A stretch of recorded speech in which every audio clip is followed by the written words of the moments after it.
Davi, lots to talk about. A lot of the ministers who are even overseeing this on you have just come from the police parade where the police and the SANDF usually give their marching orders before those deployments take place. And you could tell there was a difference. There's no big, the usual, pomp from him. But certainly it's reflective and a sign of the times that we're in. It is indeed. I mean, I was talking only a short while ago to Brett Heron, who's the Secretary General of the Good Party. Yeah.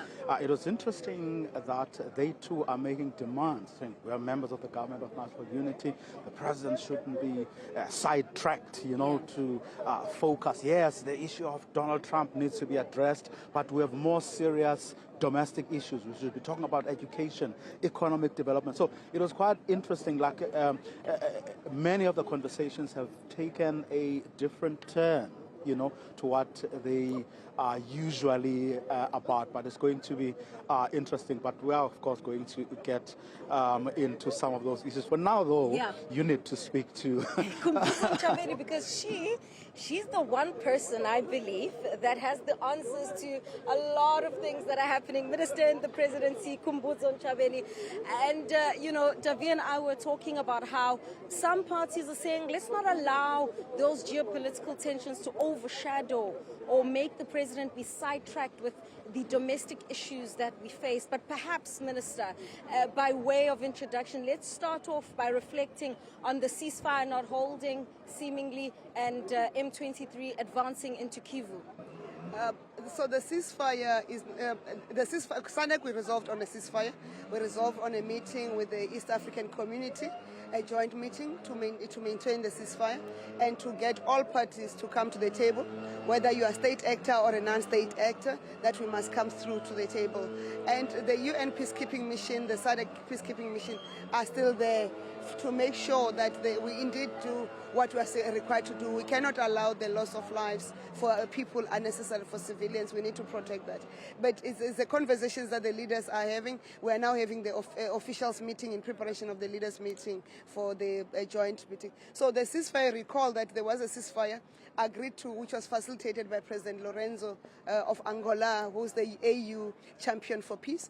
And is that ceasefire that we're saying, let's go back to that. But added to that, let's get all the parties, whether you're a state actor or non-state actor, to come to the party. You cannot exclude any party. So everybody must come to that table. We must understand what are the issues at play, how do we resolve them, how do we get the communities of the Eastern DRC and the neighboring countries to work together.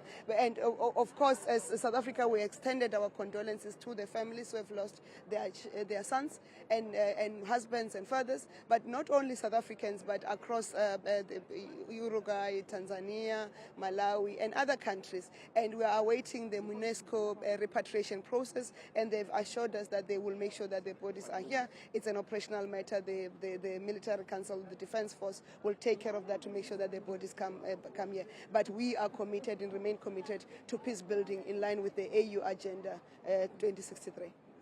Minister, what do you say to those who feel that the president should have been present in this moment, that we needed to see the president be front-facing in this moment, leading the communication, ensuring that the messaging is clear, not only when it comes to the Eastern DRC, but even when we see the reaction that Donald Trump has had to our Expropriation Act. This morning, Mark Rubio, the Secretary of State, saying he won't attend the foreign ministers' meeting. It's the first time we'll be seeing the president ever since all of this has been taking place. It's not the first time you'll be seeing the president. You saw the president at the Lekgotla. We need to remind ourselves, South Africa is not at war in the DRC, Eastern DRC. It's a SADC mission.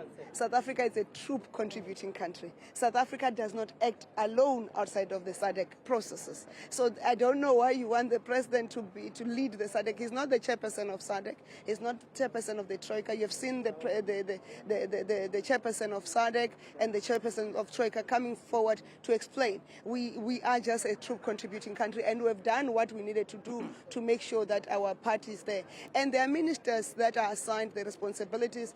During the Lekgotla, you had a detailed briefing with both the Minister of Defense and the Minister of International Relations, explaining the process and explaining the intervention, explaining the position of the country, because it's not a South Africa it's a SADC mission, and that we should not fall on the trap of wanting to be posed in South Africa versus. It's not. It's a SADC peacekeeping mission, and that's the attack on the UN peacekeeping mission. That is the attack on. It's not the attack on South Africa. So we should not expropriate challenges that are elsewhere and make them our own, and then expect us to take leadership. Remember, part of being a leader, even if you are stronger, you must always be seen to be working within the collective. And that's the respect we have to accord the leadership, because we are governed by the SADC rules.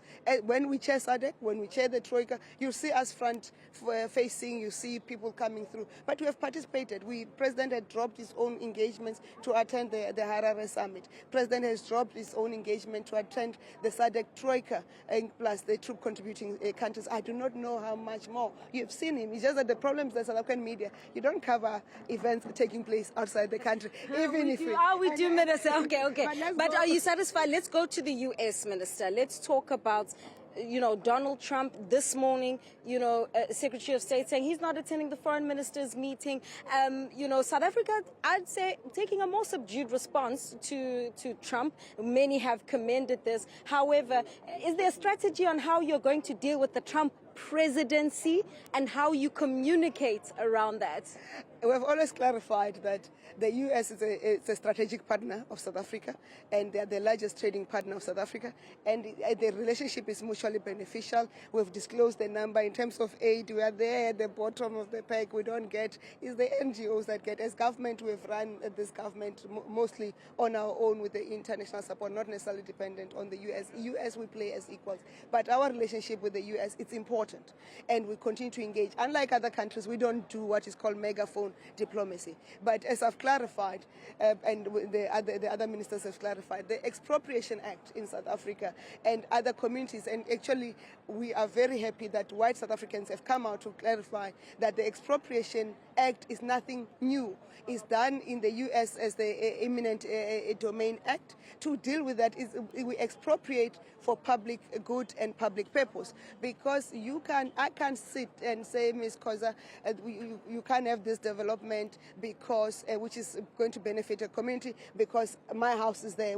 How many times have we failed to roll out digital infrastructure because people just refuse with a line for wayleaves to go through, and the municipal laws were not enough? How many times have a line have to be redirected, a water line had to be redirected because somebody said, no, you can't pass, this is my land, this is my ancestral land, or this is my farm, or this whatever. So that's nothing new. In other jurisdictions, they have the same.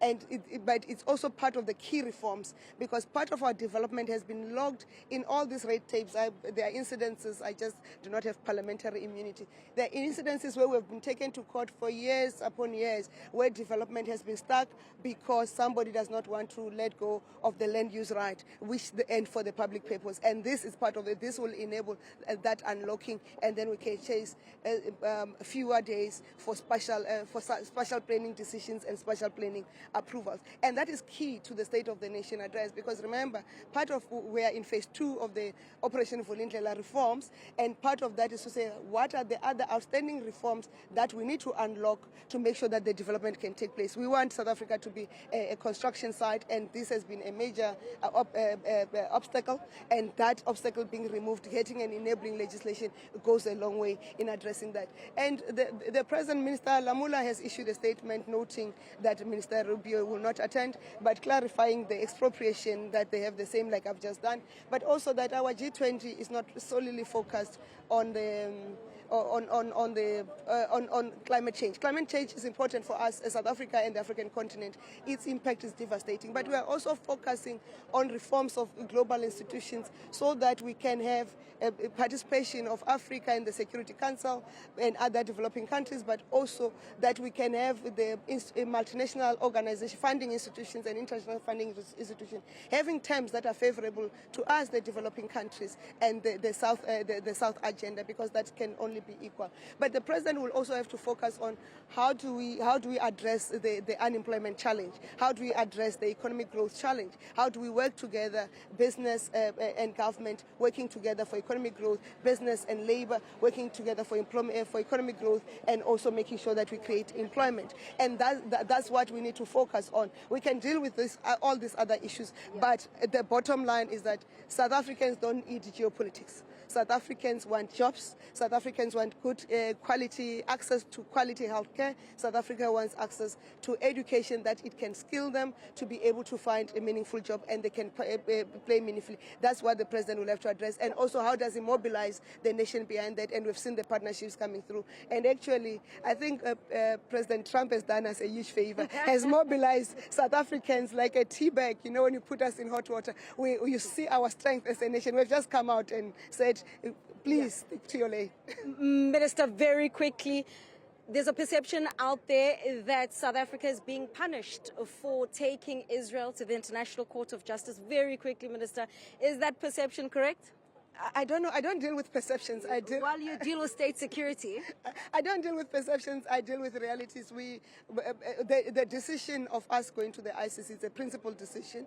It's what we owe our forefather, the founding president of the Republic of South Africa, because Tata Nelson Mandela said South Africa will never be free until the people of Palestine are free. And we cannot sit aside and see the injustice being perpetuated. But as a country, we are also a beneficiary of an international solidarity and effort to get us this liberation. Yes, we fought for it, but there was international support, and that's our work. And we'll continue to engage with whoever else. And we are a resilient nation. For the last 30 years, we have triumphed over adversity. We have triumphed over many obstacles thrown our way, and will remain. And the president will send that message of hope to South Africans. All right, Minister Khumbudzo Ntshavheni there. Minister, in the presidency, Vuyo Mvoko, this is my lot. I leave you to take over, to continue the conversations, lots to talk about. The domestic issues, as you've said, still on the agenda, but of course, the geopolitical tensions are still almost dominating the conversation. Outside.